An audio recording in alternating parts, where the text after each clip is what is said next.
कुछ साल पहले की बात है। एक छोटे से गांव में एक पुराना कब्रिस्तान था।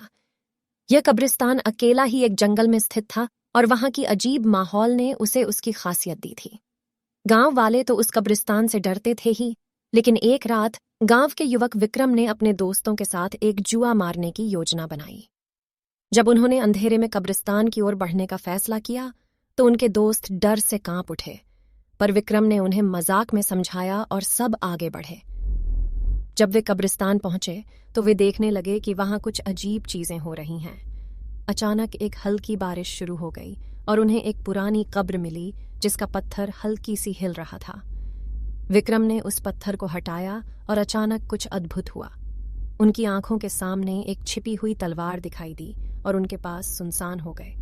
वे वहां से भागने की कोशिश करने लगे, पर उनके पीछे अचानक उसी तलवार वाला एक पुराना आदमी खड़ा हो गया।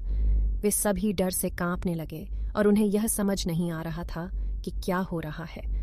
आदमी ने उन्हें देखकर हंसते हुए कहा, क्या आप मेरे साथ खेलने के लिए आए हैं? विक्रम ने डर से अपनी आंखें मूंद लीं और बाकी दोस्त भी अचानक चुप हो गए। आदमी ने विक्रम की ओर बढ़ते हुए कहा, तुम लोगों का खूबसूरत खेल शुरू होने वाला है। तभी एक अचानक आवाज आई, रुको। वे सभी मुड़कर देखते हैं और देखते हैं कि उनके पीछे वही तलवार वाला आदमी खड़ा है, पर इस बार उसकी आंखों में एक अद्भुत चमक है। उसने तलवार को उठाया और एक चिकनी हंसी के साथ उनकी ओर बढ़ने लगा। विक्रम ने उसके होंठों पर खुद को देखा और उसकी आंखों की चमक में खो गए। उन्होंने महसूस किया कि उनकी पूरी शरीर में एक अजीब सी सनसनी जा रही है। वे बिना किसी संवेदना के अपने दोस्तों के साथ तलवार वाले आदमी के पास बढ़ने लगे। अचानक वे सभी उसके द्वारा घेरे गए और उनकी आंखों से अद्भुत चमक निकलने लगी। वे उनके दिल की धड़कन सुन सकते थे, जैसे कि उसकी आंखों में उनकी आत्मा की तलाश हो रही है। फिर उसने अपनी तलवार उठाई और विक्रम की तरफ आगे बढ़ने लगा। विक्रम ने बिना सोचे ही अपनी तलवार उठाई और उसके साथ मुकाबला करने की कोशिश की। तलवारों की तकरार हुई और अचानक एक अद्भुत चमक उजागर हो गई।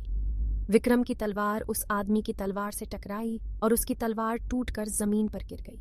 उसी दौरान आसमान से बिजली चमकी और तबाही बरसने लगी। जब वे सभी फिर से देखने लगे तो वे उस आदमी को देखते हैं कि उसकी आंखों से आंसू निकल रहे हैं और वह धीरे धीरे गायब हो रहा है। वे सभी चौंक कर मौन हो गए और उनका दिल दहल गया। उन्होंने यह समझ लिया कि वह आदमी असली नहीं था, बल्कि किसी प्रेतात्मा की आत्मा थी जो उन्हें सजा देने आई थी। उसी रात गांव वाले ने उन्हें उस कब्रिस्तान के पास नहीं जाने की सलाह दी और उन्होंने कभी भी वहां जुआ नहीं खेला। उन्होंने गांव के पुराने चरणों की चर्चा की और यह माना कि उस दिन से वह प्रेतात्मा उस कब्रिस्तान के आसपास दिखाई देने बंद हो गई। गांव वाले अब भी उस रात की घटना को याद करके डरते हैं और वे कभी भी उस कब्रिस्तान के पास नहीं जाते। कहानी यहीं समाप्त होती है, लेकिन उस रात की घटना गांव के लोगों के दिलों में अब तक बसी हुई है।